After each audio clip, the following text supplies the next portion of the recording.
வாழ்வில் கல்வி எனும் ஒளி விளக்கை ஏற்றி வைத்த பெருந்தலைவர் காமராஜரின் பிறந்த நாளே கல்வி வளர்ச்சி நாளாகும். கற்கை நன்றே பிச்சை புகினும் கற்கை நன்றே என்று ஔவையார் வாக்குப்படி பள்ளி வந்த பிள்ளைகளை பசியார பிச்சை எடுக்கவும் தயங்க மாட்டேன் என்று சொன்ன தலைவர் காமராஜர்.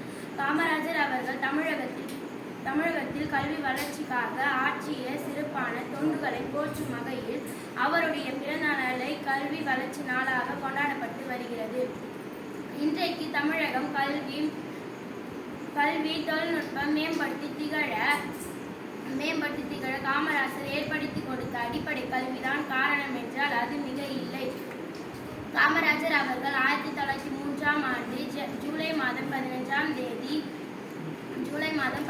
தேதி விருதுநகரில் பிறந்தார். இவருடைய தந்தை பெயர் குமாரசாமி, தாயார் சிவகாமி அம்மையார். ஒத்துழையாமை இயக்கம், துணி எரிப்பு, சட்ட மறுப்பு இயக்கம் முதலிய போராட்டங்களில் ஈடுபட்டு 9 ஆண்டுகள் மக்களுக்காக சிறை சென்றுள்ளார். தமிழகத்தில் முதல்வராக 1954இல் பொறுப்பேற்றார்.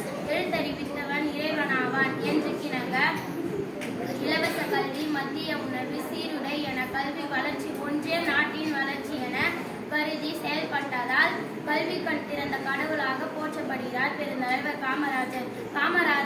காமராஜரின் ஆட்சி காலம் தமிழகத்தில் பொற்காலம் ஆகும். கர்ம வீரர், கல்வி கண் திறந்தவர் என்று